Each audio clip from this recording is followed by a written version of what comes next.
On peut baisser un petit peu, hein. La salle est petite. Ça va? Voilà. Si je monte en tonalité, vous me dites. Comme ça, en fait, on va utiliser le micro surtout pour la caméra, pour, pour la qualité de l'enregistrement. Hop. Alors, bonjour à tous. C'est vraiment un grand plaisir de pouvoir, voilà, en début d'année, se retrouver pour apprendre ensemble de la parole de Dieu. J'espère que vous avez passé des bonnes fêtes en famille. Et c'est vraiment une grâce de pouvoir commencer l'année avec la parole de Dieu. Et on commence l'année avec un nouveau projet aussi. On va, avec l'aide de Dieu, commencer ce projet de survol de la Bible livre par livre. Et puis, c'est vrai que c'est un projet assez ambitieux. On a 66 livres devant nous, donc ça va prendre du temps. Mais à vrai dire, je n'ai pas vraiment l'intention de le finir. En fait, le but, c'est vraiment de le commencer. Notre plaisir, c'est de passer du temps avec la parole de Dieu. Et on n'a pas de quota, on va aller au fur et à mesure. Qu'on arrive à faire les 66 livres ou qu'on fasse 20 ou 10 ou un seul livre, l'essentiel vraiment pour moi, et c'est ma prière, et c'est notre prière, c'est que nous puissions contempler Christ à travers les Écritures. C'est vraiment notre but. Et on va essayer, avec l'aide de Dieu, de tourner nos regards vers le Seigneur Jésus-Christ à travers les Saintes Écritures et pouvoir le contempler.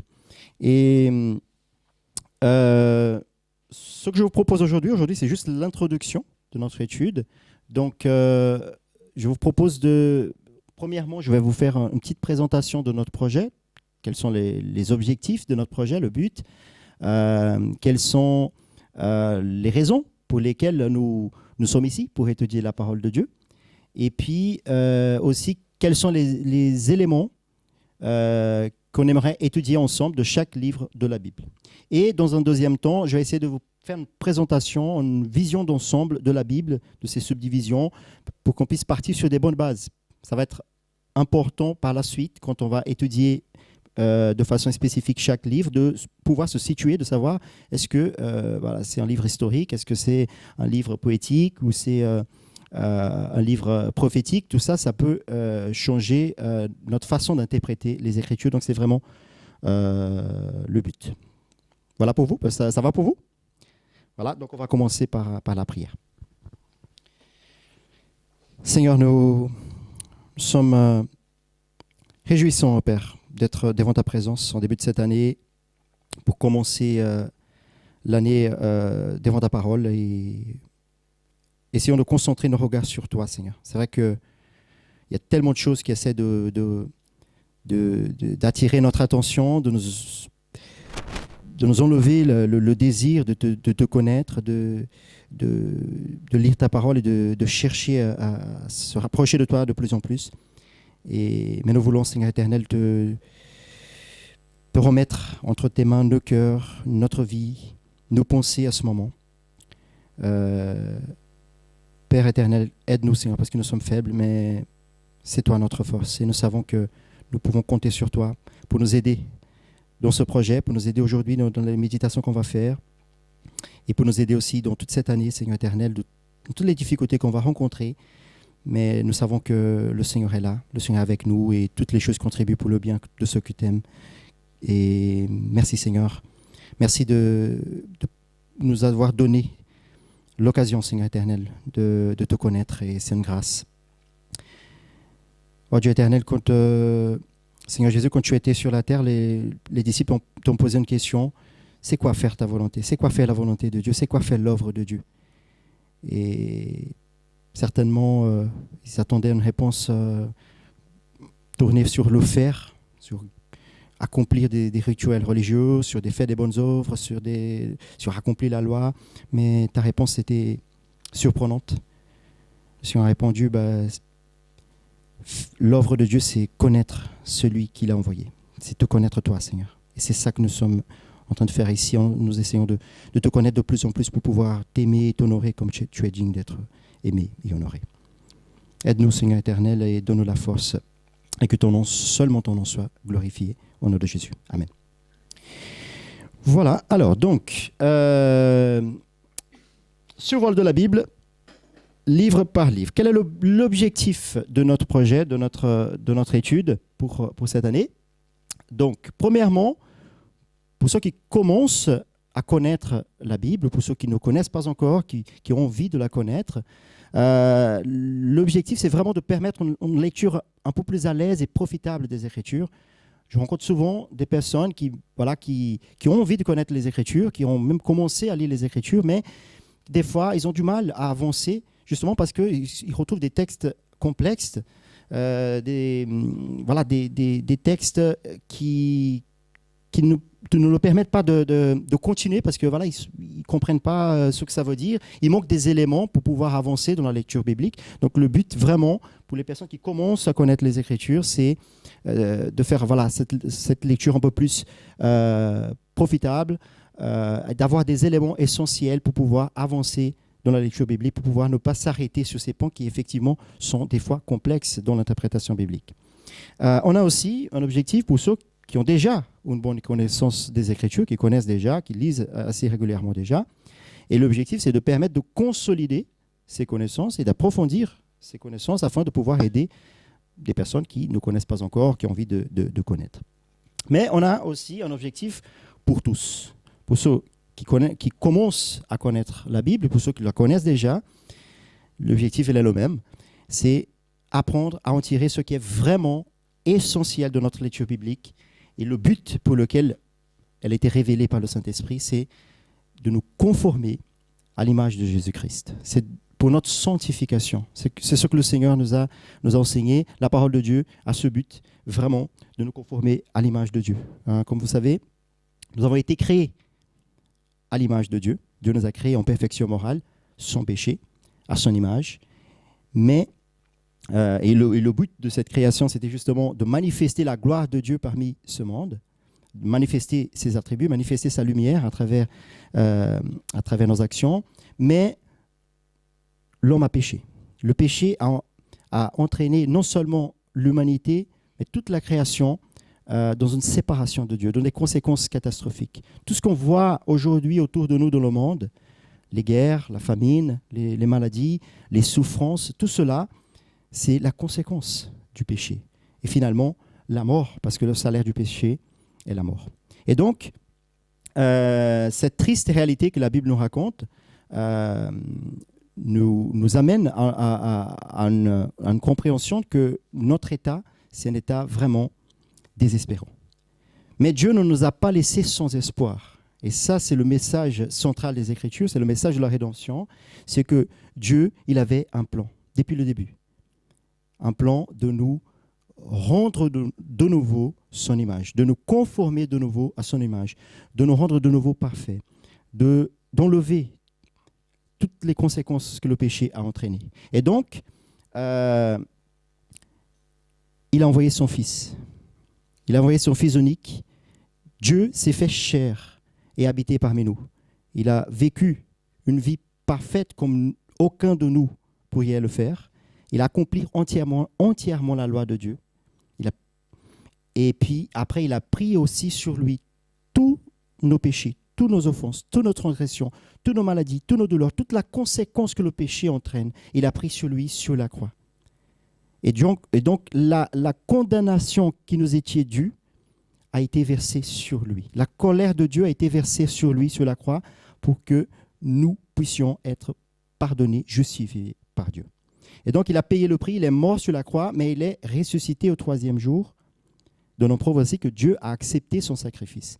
Et donc, quand nous plaçons en lui notre confiance, quand nous croyons que nous sommes des pécheurs, que nous sommes séparés de Dieu à cause du péché, mais que quelqu'un a payé le prix à notre place, et nous plaçons notre confiance en lui, à ce moment-là, nous sommes justifiés devant Dieu, justifiés par la foi dans son sacrifice. C'est ça l'évangile de Jésus-Christ. Okay? Et à partir de ce moment-là, on va commencer donc une nouvelle vie en Jésus-Christ. Et on commence là, à partir de la justification, un processus, comme on a vu dans l'étude de l'année dernière, on commence une étape qui va durer toute notre vie, qui est la sanctification. Et c'est justement le fait de nous conformer de nouveau à l'image de Dieu. C'est-à-dire que Dieu ne va pas faire comme il a fait au début. Au début, il a créé l'homme et la femme en perfection, et puis il a soufflé en haut son esprit, son image, ses attributs. Il a soufflé en haut. Mais maintenant, il nous donne son esprit, mais il ne va pas nous rendre parfaits immédiatement, comme il a fait à la création. Il va faire le chemin à l'inverse. C'est-à-dire que maintenant, à partir de cette masse corrompue que nous sommes devenus à cause du péché, le Saint-Esprit qui est venu habiter en nous nous amène à travers les moyens de la grâce, moyens de grâce, et un d'entre eux, et le principal d'entre eux, c'est la parole de Dieu. C'est pour ça qu'on est là, en train d'étudier la parole de Dieu. C'est à travers la parole de Dieu qui va donc nous purifier. Comme un sculpteur, comme un artiste il va nous lapider gradativement cette image corrompue, tordue que nous sommes devenus. Il va nous rendre de nouveau l'image de Dieu. Mais c'est un processus gradatif qui dure toute notre vie. Okay? Donc c'est vraiment le but essentiel de notre lecture. Mais la lecture biblique, elle n'est pas toujours facile. Comprendre les Écritures, ce n'est pas toujours facile. Et ça, c'est une réalité, effectivement. Pourquoi la lecture biblique, elle exige un minimum de connaissances? Alors, je ne suis pas en train de dire par là que la Bible est un livre élitiste, ok? Que la Bible sélectionne des personnes par rapport à leur capacité de compréhension. Ça n'a rien à voir avec ça. Nous en témoignons des centaines de personnes qui ont eu leur vie entièrement transformée par la parole de Dieu. Et des personnes, des fois, ne savent même pas lire, mais par le fait d'entendre la parole de Dieu, par le fait d'entendre les Écritures, ont été entièrement transformées par la parole de Dieu. L'Évangile, c'est un message très, très simple. Un message tellement simple que même un enfant dans un certain âge pourrait la comprendre. C'est un message très, très simple, comme je viens de le décrire maintenant. Mais une fois que nous sommes sauvés par ce message, une fois que nous avons entendu ce message qui nous sauve, nous ne sommes pas appelés à rester sur la superficie de ce message. Nous ne sommes pas appelés à rester tout simplement en disant, voilà, ouais, je crois que Jésus est mort sur la croix, donc il a payé pour mes péchés, je suis sauvé, donc tout va bien, maintenant je vais reprendre ma vie, je vais vivre comme je veux. Non, ce n'est pas le but, parce qu'il nous a sauvés, oui, de la condamnation du péché, des conséquences du péché, mais il nous a sauvés aussi pour pratiquer des bonnes œuvres qu'il a préparées avant la fondation du monde. Il nous a sauvés pour manifester sa gloire dans le monde. Il nous a sauvés surtout pour l'aimer. Et c'est le plus grand commandement de la parole. Aimer Dieu au-dessus de toutes les choses, avec toutes nos forces, avec tout notre être. Et comment on peut aimer quelqu'un qu'on ne connaît pas?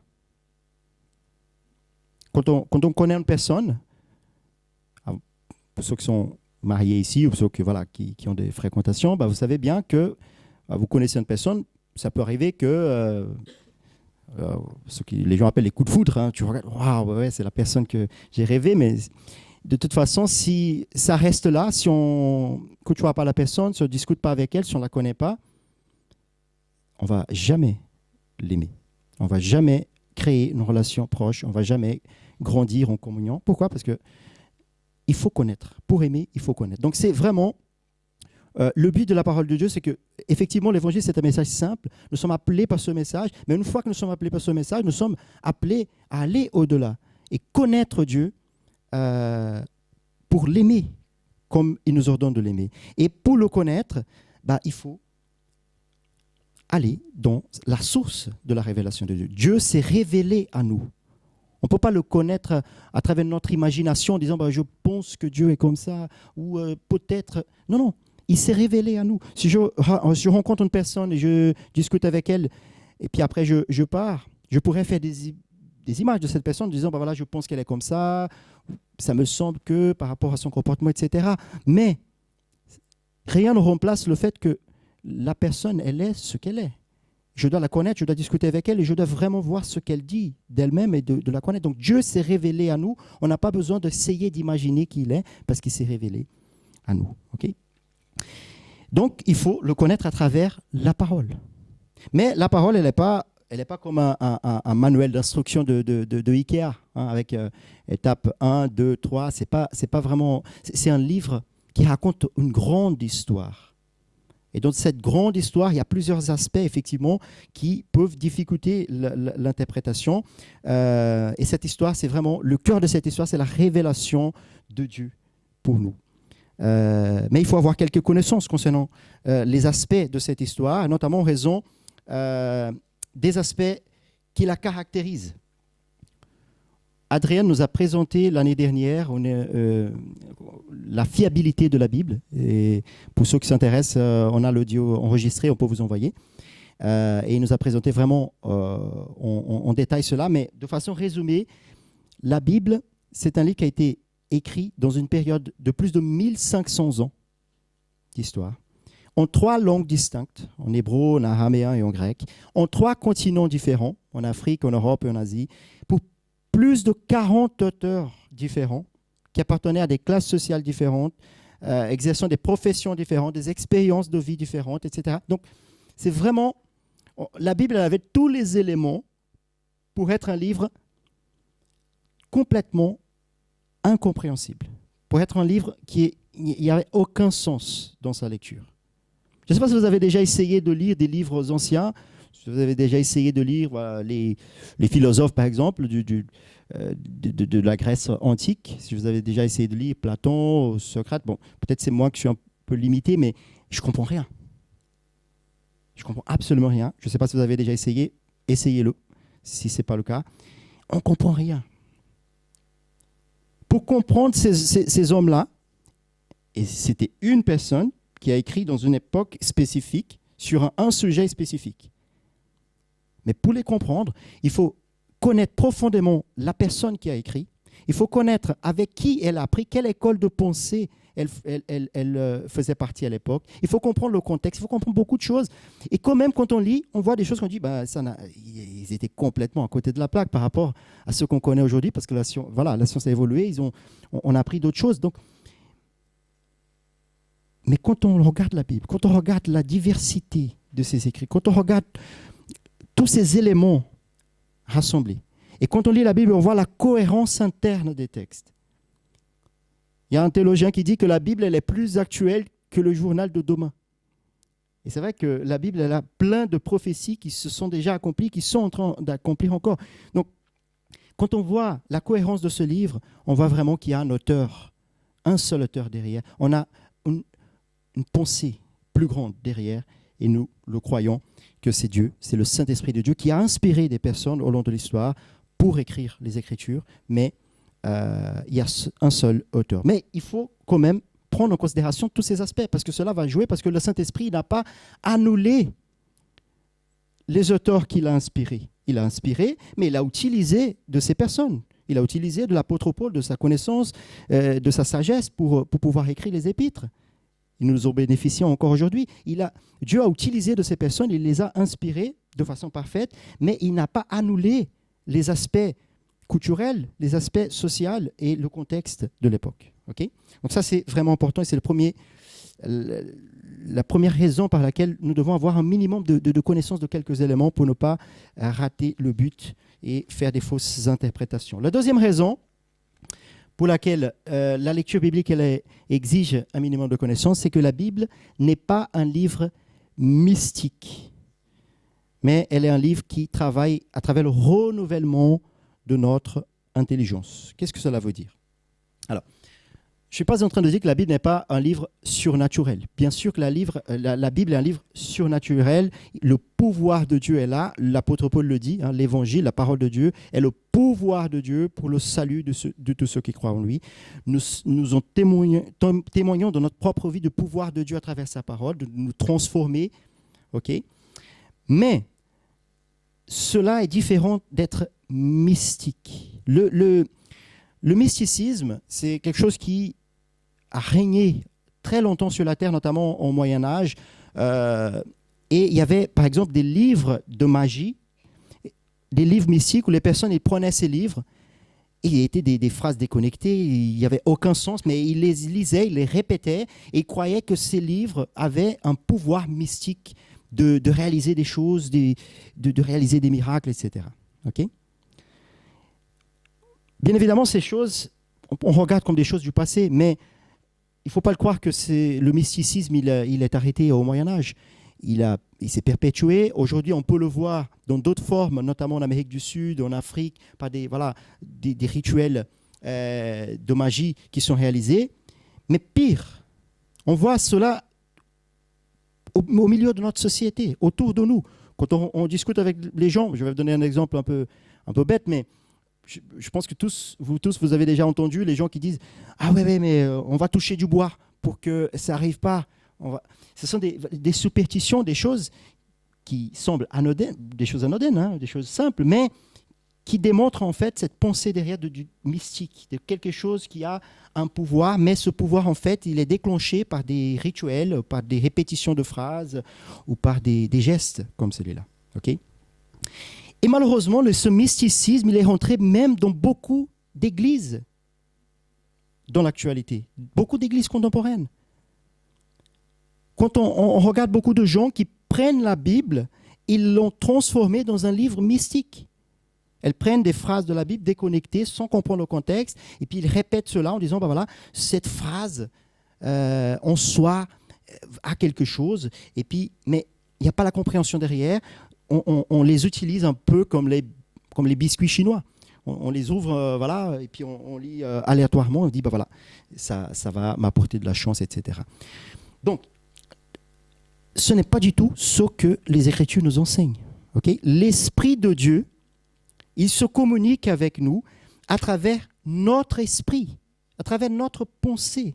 Il se communique en nous de façon à nous changer notre façon de penser, à nous changer notre façon de voir le monde, à changer notre cosmovision, notre façon de voir les choses.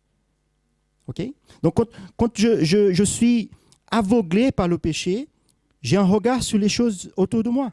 Donc, je regarde et je dis, écoute, je peux je ne sais pas, si je vole ça, ça va me bénéficier, donc ça va me faire du bien, et je commence à voler les choses parce que voilà, je pense que le fait de prendre les choses pour moi, ça va apporter du bénéfice. Mais quand je suis confronté à la parole, je donne un exemple un peu bête, hein, mais c'est juste pour vous faire comprendre. Je commence à lire la parole de Dieu et puis je suis confronté au fait que cela est un péché, que cela déplaît à Dieu, que cela apporte des conséquences beaucoup plus graves que le bénéfice que ce geste est en train de m'apporter. Et donc cela transforme ma façon de voir les choses, ma façon de penser et de dire « Waouh, je ne peux pas faire cela ». Je dois changer ma façon d'agir, etc. Donc ça, c'est vraiment le but de la parole de Dieu. L'apôtre Paul nous dit en Romains 12, verset 2, « Ne vous conformez pas au siècle présent, mais soyez transformés par le renouvellement de votre intelligence, afin que vous discerniez quelle est la volonté de Dieu, ce qui est bon, agréable et parfait. » Le terme qu'il utilise ici, c'est justement conformer, prendre la forme de. C'est le même terme utilisé quand la parole nous dit que Dieu est en train de nous conformer de nouveau à son image. Nous sommes de nouveau en train de prendre la forme de Dieu. Et ça, c'est vraiment le but de la parole de Dieu. Ce n'est pas un livre mystique, ce n'est pas un livre qu'on va lire, ouvrir aléatoirement, et ça va sortir un pouvoir incompréhensible, et les choses vont... Non, non. Ça commence à changer notre façon de penser. Ça commence par là. Nous ne sommes pas en train de dire que Dieu n'a pas le pouvoir de le faire. Dieu a un pouvoir immense. Il peut le faire. Il peut faire des grandes choses. Il le fait encore. Mais la parole de Dieu n'a pas été laissée pour être un biscuit chinois. Elle a été laissée pour nous transformer, et elle nous transforme à travers le renouvellement de notre intelligence. Donc ça, c'est plus un argument pour l'importance d'avoir quelques connaissances avant de commencer à lire la parole. Et pour finir, il y a aussi le fait que la Bible possède des caractéristiques d'une lettre. Okay? La Bible est une lettre d'amour d'un père pour ses enfants. La Bible elle est pleine de tendresse de ce père qui veut rendre à ses enfants un héritage, et il veut les laisser cette assurance qu'ils ont cet héritage en lui. Mais pour comprendre une lettre, il faut comprendre quelques éléments essentiels. Si vous prenez, par exemple, si vous ouvrez votre boîte aux lettres et vous prenez une lettre, quels sont les éléments que vous regardez? Quand vous prenez une lettre dans votre boîte aux lettres, qu'est-ce que vous faites?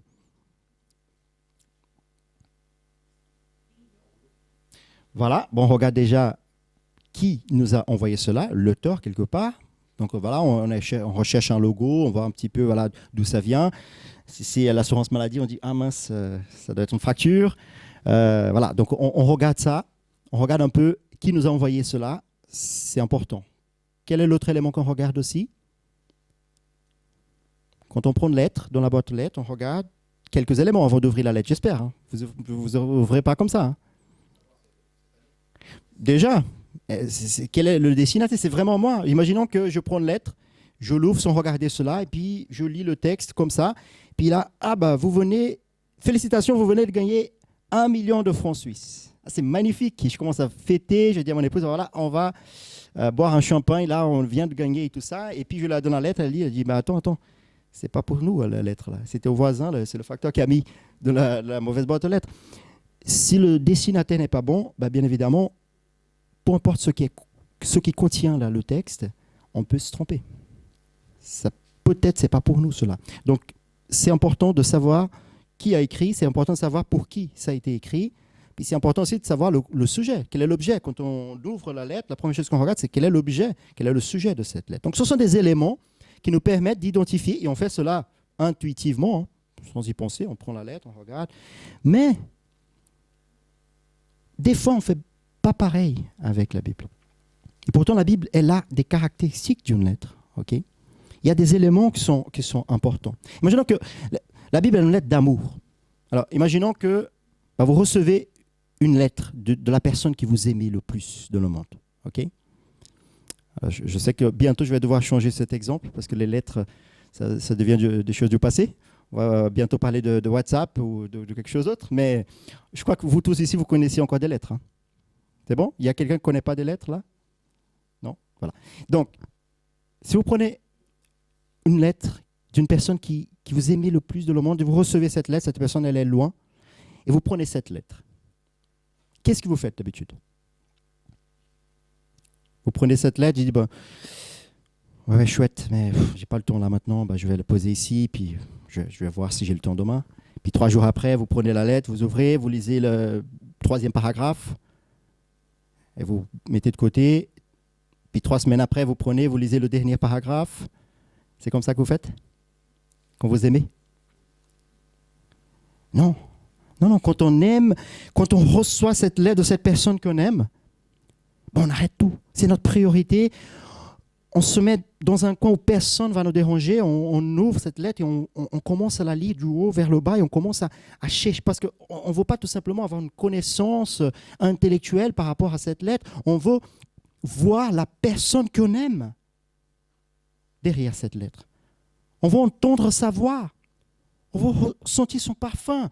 On veut se rapprocher de cette personne à travers. Donc on commence à la lire. Et d'un coup, on commence à lire. Et puis au milieu, il y a une phrase qu'on ne comprend pas trop. On dit, mince, mais est-ce qu'elle ne m'aime plus? Qu'est-ce qu'elle a voulu dire par là? Et puis on relit. Et on lit encore une fois. Et on ne dort pas.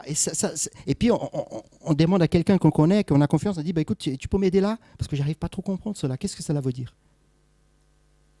Est-ce que c'est ça qu'on fait avec la parole de Dieu? Ce n'est pas un discours moraliste. Hein. Je m'inclus entièrement là-dedans. Je me retrouve souvent en train de négliger la priorité que la parole de Dieu devait avoir dans ma vie. Et ça sert à nous tous. La parole de Dieu, c'est une lettre d'amour que Dieu nous a envoyée et nous devons la prendre vraiment au sérieux. Nous devons la prendre comme elle devrait être. Je ne suis pas en train de dire qu'on doit prendre la Bible et la lire d'un coup de Genèse à Apocalypse. Ce n'est pas ça, mais il faut au moins comprendre qu'il y a ces éléments et que si on rate ces éléments, on peut aussi rater l'interprétation correcte des Écritures. Okay? Donc, notre but, c'est vraiment de voir ensemble quelques éléments clés de chaque livre de la Bible pour une meilleure compréhension de ce message, cette grande histoire qui est l'histoire de la rédemption. Et on va essayer de voir ensemble quelques éléments. On ne va pas pouvoir voir tous ces éléments pour chaque livre, mais on va essayer au fur et à mesure de le faire. Donc, on va voir déjà l'auteur, comme on a dit tout à l'heure pour la lettre, la période dont cela a été écrit, pas forcément la date, parce que la date, ça ne nous intéresse pas vraiment, mais la date va nous amener au contexte historique, et ça, c'est important. Ça change drastiquement quand on prend en considération des fois le contexte, comment ça a été écrit et comment les gens pensaient à cette époque. Le sujet de ce livre, quel est le but, pourquoi il a été écrit, et aussi le plan du livre pour nous permettre d'avoir un aperçu général de chaque livre avant de commencer de le lire. Okay? On ne va pas le lire ici. Le but, c'est vraiment de donner ces éléments pour que vous puissiez, dans votre lecture personnelle, avoir ces éléments et faciliter la lecture biblique. Okay? Si vous sortez d'ici en disant, voilà, je n'ai pas besoin d'étudier Genèse parce qu'on a étudié Genèse, je n'ai pas besoin de lire Genèse parce qu'on l'a déjà étudié, on arrête l'étude. Ce n'est pas le but. Okay? Le but, ce n'est pas de remplacer la lecture biblique. Au contraire. Le but, c'est de lui donner des éléments, de la faciliter. D'accord?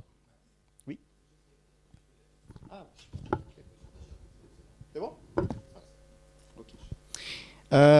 Et puis, le principal, et ça, c'est vraiment, j'aimerais que ça soit vraiment le cœur de chaque étude qu'on va faire, c'est quel est le lien de ce livre avec la rédemption, avec l'histoire de la rédemption. C'est ça que des fois, on a un peu du mal, parce qu'on lit un livre de l'Ancien Testament notamment, et on a un peu du mal à le relier à l'œuvre de la rédemption. On a un peu du mal à faire les liens, en fait. De quelle façon ce livre est en train de nous révéler la personne et l'œuvre de Jésus-Christ. Okay? Donc ça, c'est vraiment l'essentiel qu'on va rechercher dans chaque étude.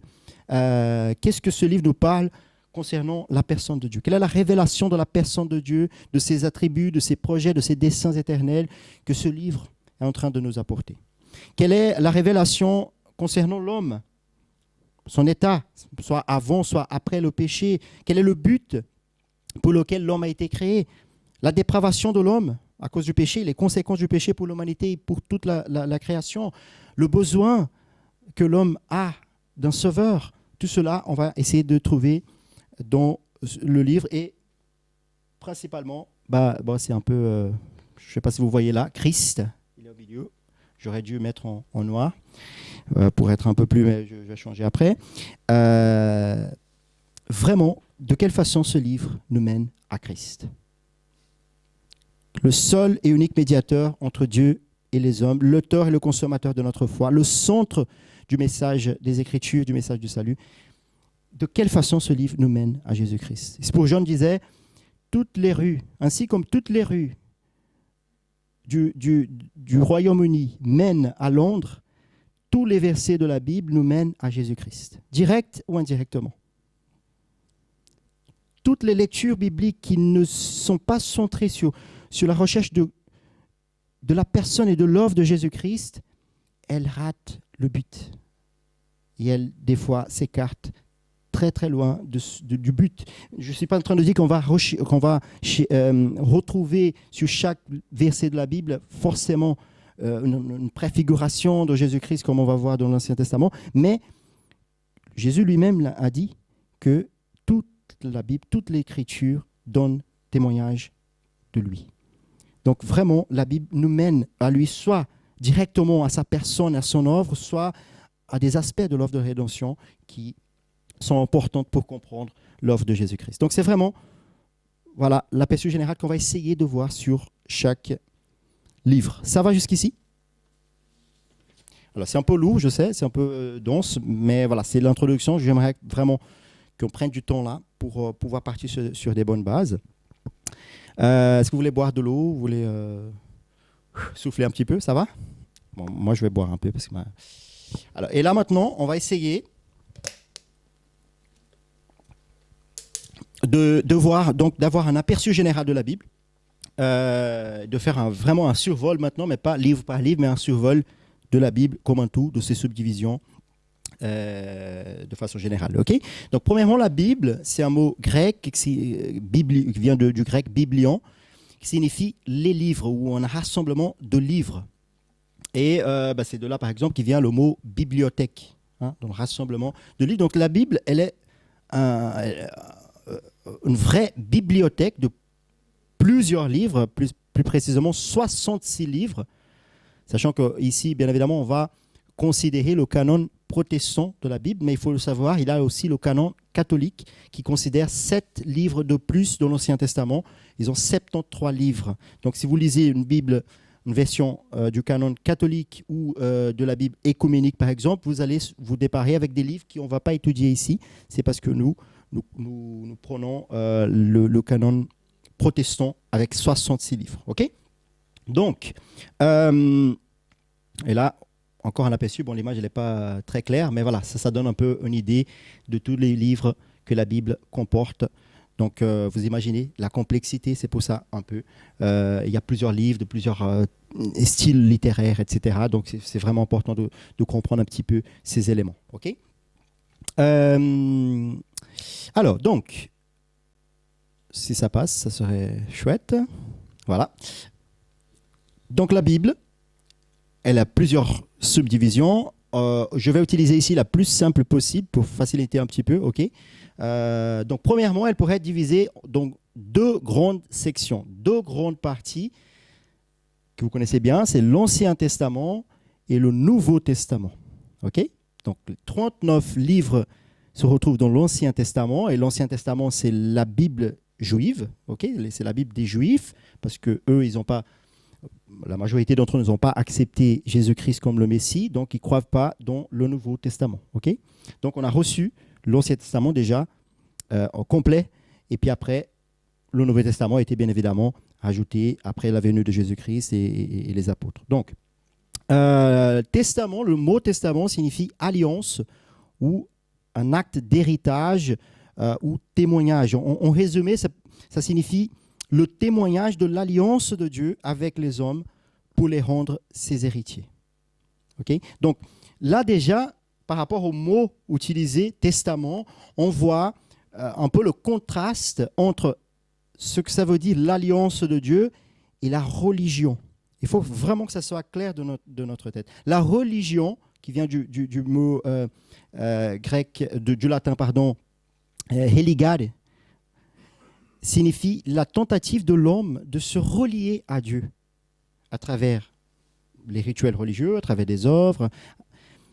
Mais l'alliance de Dieu n'est pas l'homme essayant par lui-même de revenir vers Dieu. Mais c'est Dieu nous amenons à lui. C'est un acte d'héritage. Un acte d'héritage, c'est quelqu'un qui possède quelque chose, il va donner un héritage à quelqu'un d'autre.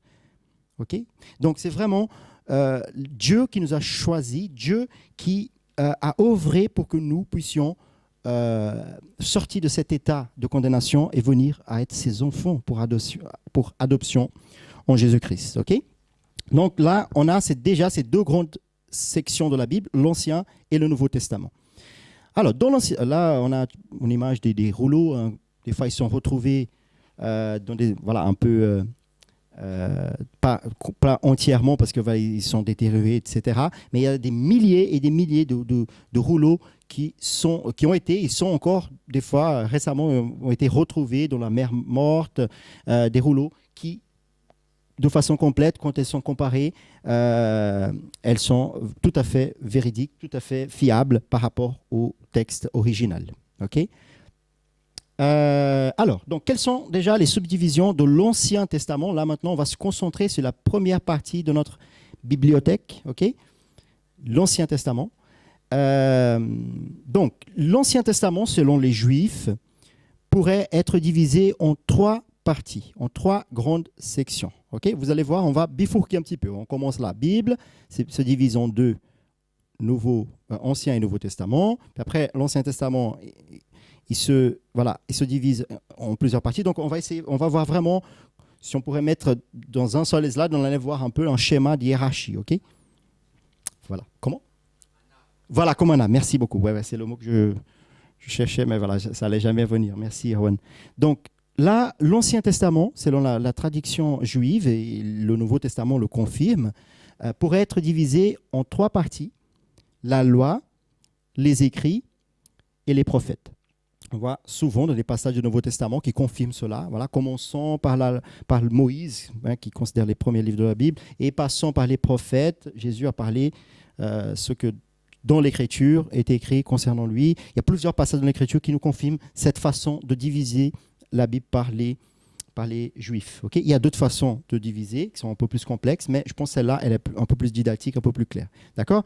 Donc l'Ancien Testament pourrait être divisé en trois parties, loi, écrits et prophètes. Ok. La première partie, donc la loi, elle est composée par 5 livres et c'est ce qu'on connaît comme la Pentateuque, ok, qui vient des 5 rouleaux. Penta vient de 5, donc c'est les 5 rouleaux. Ce sont 5 livres, mais ces 5 livres, ils ont une importance tellement grande pour les Juifs qu'ils le considèrent comme un seul livre, c'est le livre de la loi ou la Torah.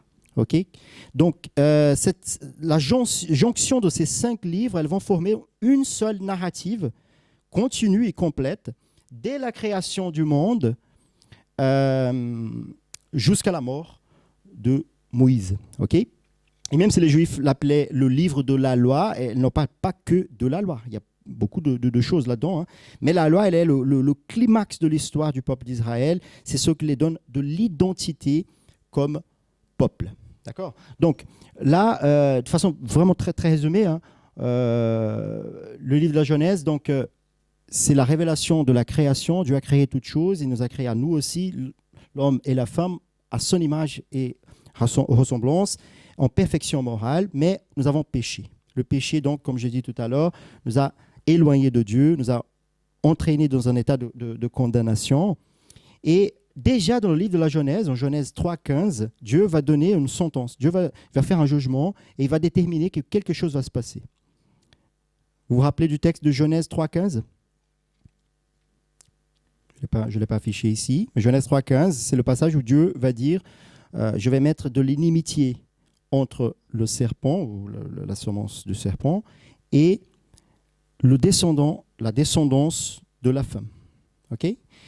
Et donc, le serpent va mordre le talon du descendant de la femme, donc il va lui faire du mal, mais le descendant de la femme va écraser la tête du serpent. Okay. Le descendant de la femme, c'est quelqu'un qui va naître de la lignée d'Adam et Ève, tout simplement. Okay. Donc, tout simplement, Dieu était déjà là en Genèse, en train de déterminer que le mal, le péché, la mort, le diable allait être vaincu à la fin. Le descendant de la femme allait écraser la tête du serpent. Ça, c'est une prophétie en Genèse 3,15, et c'est de cette prophétie qui va découler toute l'histoire biblique. Tout découle de là. Okay. C'est pour ça qu'on va avoir beaucoup de généalogies dans la Bible. Et les généalogies, cette semaine, je parlais encore de la difficulté de la lecture des généalogies. C'est vrai, ce n'est pas un texte qui nous plaît. Hein, quand on commence à lire, c'est un texte lourd. Mais pourquoi il y a tellement de généalogies dans la Bible ? Pourquoi ? Parce que le but de la Bible, c'est de prouver que c'est le descendant de la femme qui va écraser la tête du serpent.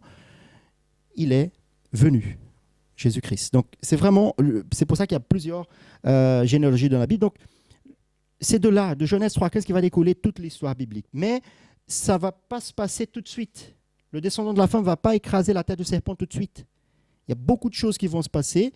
Dieu va commencer à révéler son alliance, à se révéler aux hommes gradativement. Il commence il fait alliance avec Abraham. Il fait alliance avec la descendance d'Abraham, Isaac.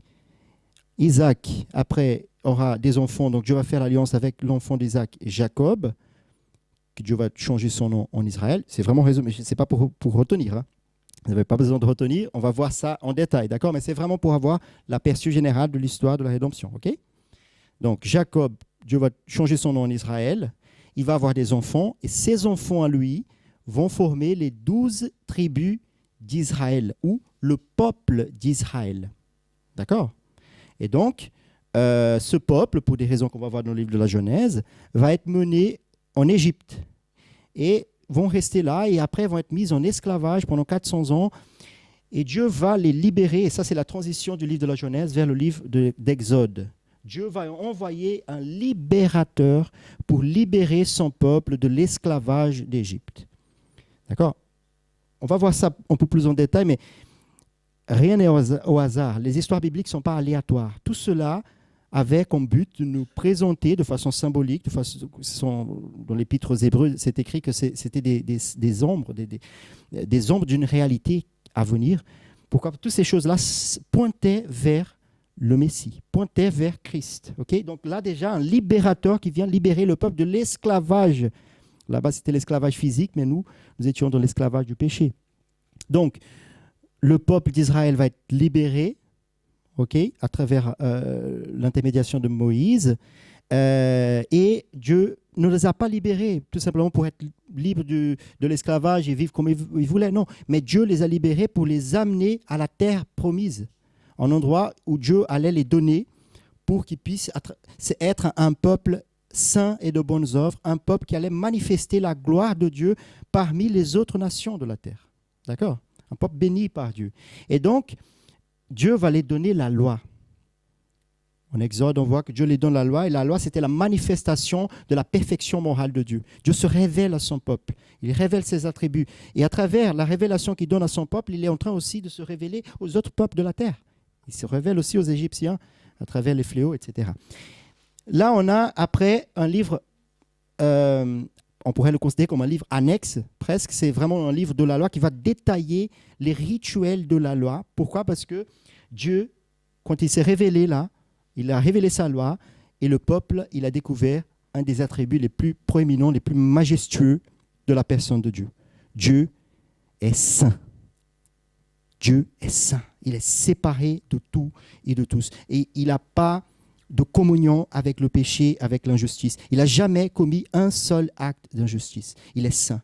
Et pour se rapprocher de lui, il faut aussi être saint comme lui, il est saint. Donc, pour cela, Dieu va prévoir des rituels. Et bien évidemment, ces rituels, c'était symbolique, c'était physique, de purification. Ils devaient se laver les mains, ils devaient faire les sacrifices des animaux. Mais cela, bien évidemment, pointait déjà vers le sacrifice de Christ. Donc, Lévitique, c'est un livre très complexe, très dense, parce qu'il parle beaucoup de lois, beaucoup de choses spécifiques de l'époque. On va essayer de le voir après. Donc, ensuite, la continuité de l'histoire d'Exode, on a le livre de Nombres. Le peuple donc sort d'Égypte et va vers la terre promise. Donc là, ils vont dénombrer le peuple, compter le nombre de chaque personne juste après la sortie d'Égypte et avant l'entrée dans la terre promise. Les personnes capables de lutter dans la guerre. Et puis après, on a la fin de cette histoire qui est l'histoire du peuple d'Israël et l'histoire surtout de Dieu comme le Dieu souverain, le Dieu créateur, le Dieu qui mène son peuple souverainement, le Dieu qui conduit l'histoire, le cours de l'histoire, le Dieu qui domine les pouvoirs de la terre. Rien sort de sa souveraineté. Et donc là, on va finir avec le livre de Deutéronome. Et Deutéronome, c'est un rappel de la loi. Ce sont des discours de Moïse avant sa mort et juste avant que le peuple rentre dans la terre promise. Okay? Ça, c'est, on voit général, le Pentateuque ou la loi. Okay? Là, j'ai mis quelques images pour te donner des idées. Bon, on va voir ça un peu plus en détail, mais voilà les sacrifices d'animaux qui étaient faits par les Juifs continuellement. Là, on voit par exemple le tabernacle, la tente où Dieu a ordonné le peuple de construire. Donc là, on a le lieu où les sacrifices avaient lieu, le lieu saint. Après, là derrière, donc le lieu très saint où Dieu se manifestait, où une seule fois par année, le sacerdote, le grand prêtre, rentrait avec le sang de l'agneau pour le sacrifice annuel. Tout cela, bien évidemment, pointe vers Christ. C'est là un rouleau, et là, dans son intégrité, et comment les Juifs le lisaient et le lisent encore. OK? Voilà. Ensuite, la deuxième partie, donc on a vu la loi. OK? Là, on est Ancien Testament, on a vu la loi. Là, maintenant, les écrits. Alors, les écrits, ils comptent 17 livres et peuvent être divisés en deux parties encore. Les livres historiques et les livres poétiques ou livres de sagesse. OK? Donc, les livres historiques, on a 12 livres historiques. Donc, on a Josué, c'est celui qui prend le relais de Moïse et qui va être responsable pour rentrer le peuple d'Israël dans la terre promise. Josué signifie l'Éternel sauve, et c'est la forme hébraïque du nom grec Jésus. Ce n'est pas de coïncidence. Donc, c'est lui qui va introduire le peuple dans la terre promise. Et là, on a un petit aperçu de comment la terre le Canaan a été subdivisé par tribus. Donc, on a les 12 tribus du peuple d'Israël qui sont distribuées là, selon l'ordre de Dieu. Et on voit aussi qu'ils étaient entourés d'ennemis tout autour. hein, les Philistins, les Édomites, les Moabites, les Ammonites. Donc cela nous aide à comprendre pourquoi le peuple d'Israël a affronté tellement de guerres au long de l'histoire.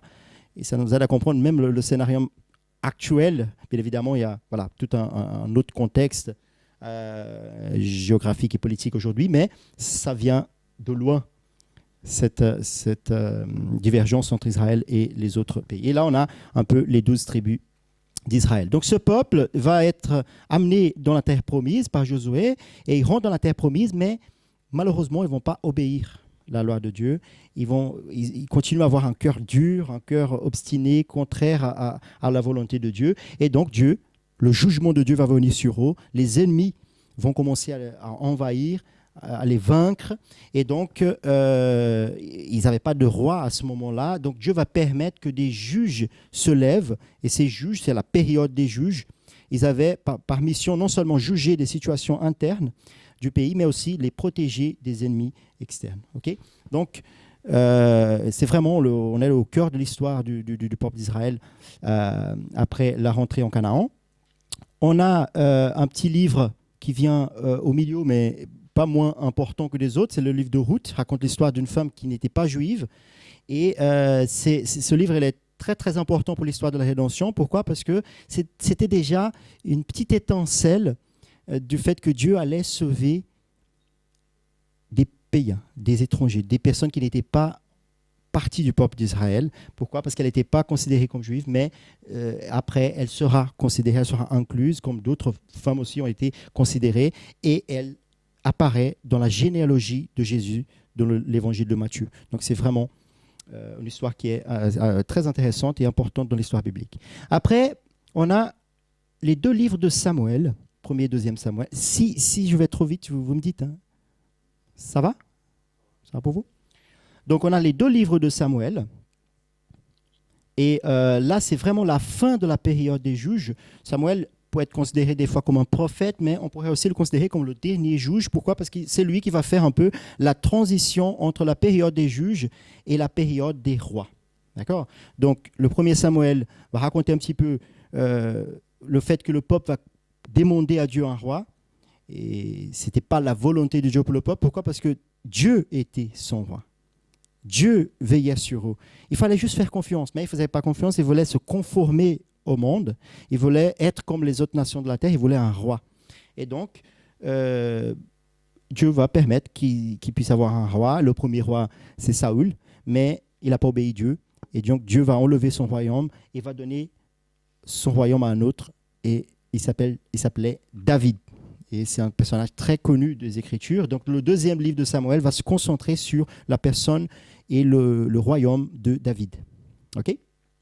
Et donc, on a 2 livres après qui parlent de l'histoire des rois.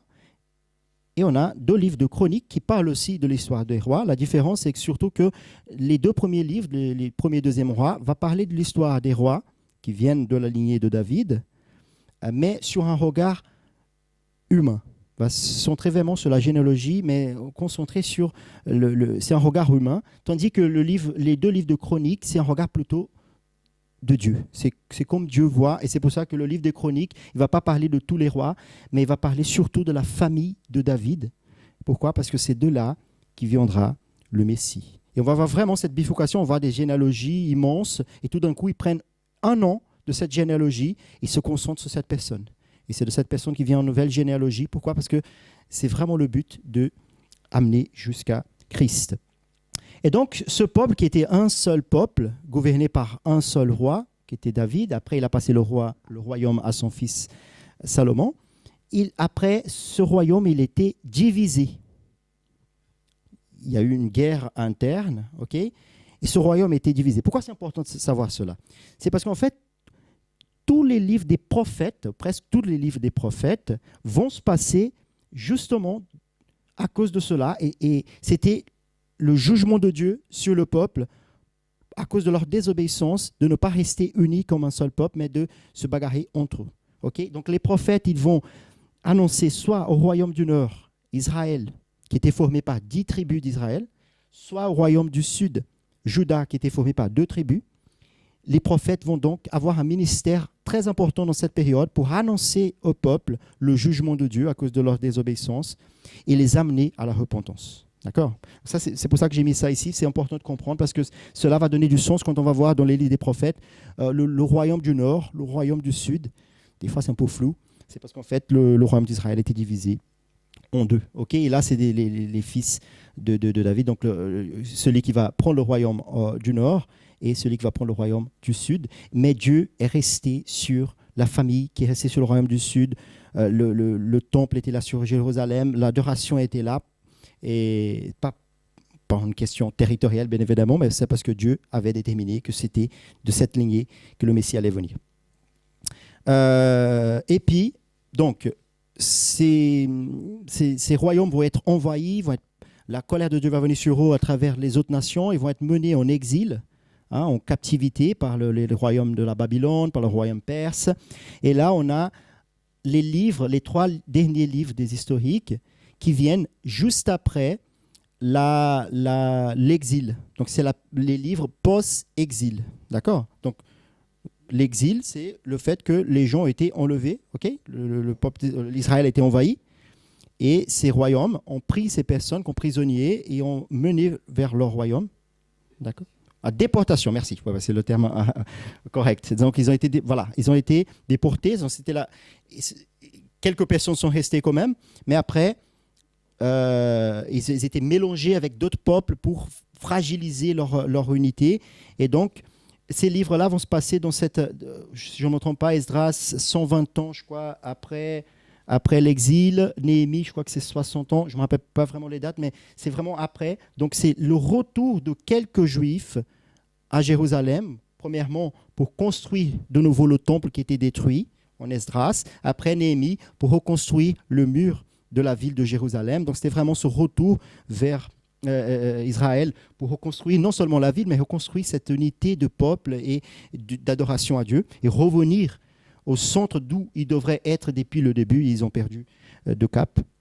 Et puis le livre d'Esther raconte l'histoire des Juifs qui ne sont pas revenus, mais que Dieu les gardait quand même où ils étaient, dans le royaume où ils étaient.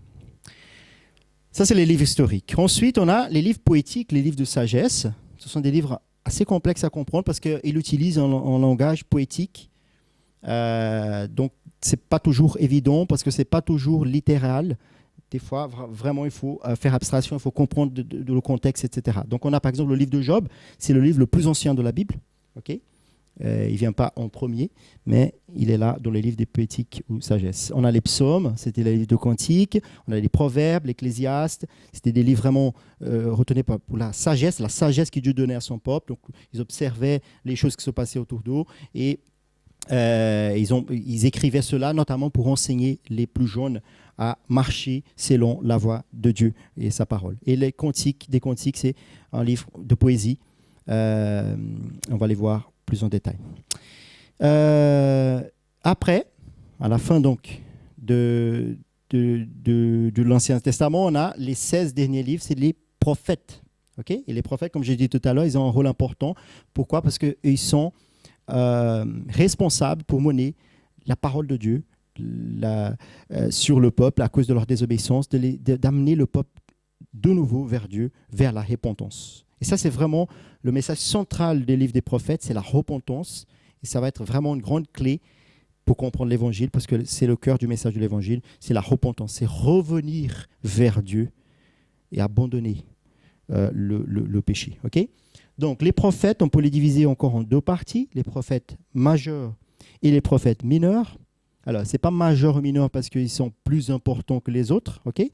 Mais majeur par rapport à la taille et l'ampleur de leurs œuvres. Okay ? Donc, on a ici des livres, on va voir ici voilà, c'est un petit peu la période dont ils exercent leur ministère, comme j'ai dit tout à l'heure, la période du royaume qui était divisé, la domination assyrienne, l'invasion du royaume de Babylone et l'empire perse. Mais c'est vraiment un aperçu. Hein. Donc, on a les prophètes majeurs, on a Ésaïe, Jérémie, Ézéchiel et Daniel. Donc, comme j'ai dit, ce n'est pas parce qu'ils étaient plus importants, mais ils ont écrit quand même des livres assez conséquents de plus de 60 chapitres, comme Ésaïe par exemple, 65, si je ne me trompe pas, 66. Et on a un livre annexe aussi, qui est les Lamentations de Jérémie, qui va parler de la destruction de Jérusalem. Donc c'est vraiment un livre de détresse, de pleurs à cause de la ruine de Jérusalem. C'était la colère de Dieu qui était versée à cause de la désobéissance. On a les prophètes mineurs, ils sont 12. Voilà, on vient de Osée jusqu'à Malachie. Et là se conclut l'Ancien Testament. Okay? Là se finit l'Ancien Testament. Et on rentre dans une période entre l'Ancien Testament et le Nouveau Testament. On rentre dans une période connue comme la période intertestamentaire. Intertestament, ok? Où il n'y a pas de livre qui a été écrit. En tout cas, pas de livre inspiré par Dieu. Il y avait plusieurs livres qui ont été écrits, c'est les livres apocryphes qui ont été écrits à ce moment-là, qui nous aident à comprendre l'histoire, etc. Mais il n'y a pas de livres bibliques qui ont été écrits à cette époque-là. C'est connu aussi, c'est en période d'environ 400 ans, et c'est connu comme la période de silence de Dieu. Ce n'est pas que Dieu ne parlait pas, ce n'est pas que Dieu n'était pas à l'œuvre, il a toujours été à l'œuvre comme Jésus a dit. Mon Père, il travaille depuis le début, moi aussi. Mais c'était une période où Dieu a permis que les prophètes, il n'y avait plus de prophètes pour transmettre le message de Dieu au peuple. Et là, c'est la période donc intertestamentaire. Donc après 400 ans, vient un homme qui commence à prêcher dans le désert. Et cet homme appelé Jean-Baptiste. Et donc Jean-Baptiste commence à prêcher dans le désert. Et puis, ça nous fait comprendre tout le sens de pourquoi les gens allaient le voir en posant la question, mais qui es-tu? Es-tu un prophète? Parce que ça faisait 400 ans qu'il n'y avait pas de prophète sur la terre. Okay? Donc là, on va voir un peu maintenant la partie du bas de notre bibliothèque. La deuxième partie, c'est donc le Nouveau Testament. Alors, le Nouveau Testament, il pourrait être divisé en 4 parties en tout. Donc, c'est les évangiles, l'histoire de l'Église primitive, un livre qui raconte l'histoire de l'Église primitive, les épîtres, qui ce sont des lettres, okay, et un livre de révélation. Donc, les évangiles, alors on a 4 évangiles, donc les évangiles vont se concentrer sur la vie et l'œuvre de Jésus-Christ. Elles vont raconter, quelques-uns d'entre eux commençons déjà par la généalogie, comme j'ai dit tout à l'heure, donnant preuve que c'était lui, le descendant de la femme, qui devrait venir pour écraser la tête du serpent. Hein, et ils vont raconter donc un peu le ministère de Jésus, son enseignement et son œuvre sacrificielle de mort sur la croix, sa résurrection et son ascension au ciel. Donc on a 4 constats de cet évangile, Matthieu, Marc, Luc et Jean, sachant que Matthieu et Jean, on a des constats de personnes, de témoins oculaires. Marc était quelqu'un qui a écrit pour transmettre après, et Luc c'était un médecin qui était aussi qui a fait un ouvrage historique vraiment son père, est vraiment très très important, et il va être aussi responsable pour écrire l'Acte des Apôtres, c'est le livre historique. Donc c'est vraiment, ces 4 évangiles vont être complémentaires pour raconter l'histoire de Jésus-Christ, et donc c'est le cœur de l'évangile va être là. Okay? Après, on a donc le livre d'histoire de l'Église primitive, c'est le livre d'Actes des Apôtres, c'est une continuité des évangiles, mais maintenant, après l'ascension de Jésus, c'est les apôtres qui prennent le relais pour annoncer le royaume de Dieu, annoncer l'évangile dans toutes les nations de la terre. Ensuite, donc bien évidemment, les églises vont commencer à être implantées, comme le livre des Actes nous racontera, et nous raconte. Et puis, ces églises, maintenant, elles doivent être conduites, elles doivent être enseignées. Et donc, c'est dans ce contexte que les apôtres ou les leaders de ces églises écrivaient des épîtres, des lettres pour les enseigner. Et on a donc 21 lettres, 13 d'entre elles écrites par l'apôtre Paul et 8 écrites par d'autres. Donc on voit vraiment l'ampleur et l'importance du ministère de l'apôtre Paul, là, 13 lettres. Okay, et donc les épîtres de Paul, voilà, il y en a pas mal. Et les épîtres, les lettres, les autres. Donc on a aux Hébreux, Jacques, Pierre qui était apôtre aussi, et premier, deuxième, troisième Jean, Jude, le frère de Jésus, Et on a donc un livre de révélation qui a été écrit par l'apôtre Jean, c'est l'Apocalypse, ok, qui raconte un petit peu non seulement les choses à venir, mais aussi les choses qui se sont déjà accomplies. Donc c'est vraiment un livre prophétique qui parle depuis la fondation du monde jusqu'à la deuxième venue de Christ. Donc ça, c'est vraiment un aperçu général. Je sais que c'est trop d'informations. Le but, ce n'est pas de retenir ces informations, hein, mais au moins d'avoir des idées pour que quand on va se plonger sur des livres, on puisse se rendre compte au moins, voilà, ça c'est un livre de la loi. Donc ça va nous aider à mieux comprendre ces livres. Quand on va lire, ça c'est un livre historique. Ah, ça c'est une épître. Donc une épître, on ne doit pas la lire de la même façon qu'un livre historique. Un livre poétique, on ne peut pas le lire de la même façon que les évangiles. Donc c'est vraiment important d'avoir ça en tête, qu'il y a plusieurs styles littéraires, il y a plusieurs livres, et le but, c'était vraiment de donner cet aperçu général pour qu'on puisse partir sur des bonnes bases. Est-ce que c'est clair pour tout le monde? Est-ce qu'il y a des doutes? Ça va? Voilà. Donc, notre prochaine rencontre, ce sera le 3 février, c'est ça, Marcus?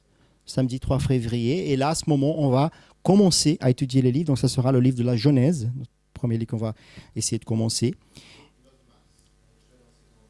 Et voilà. Donc, on va essayer environ une fois par mois. Hein.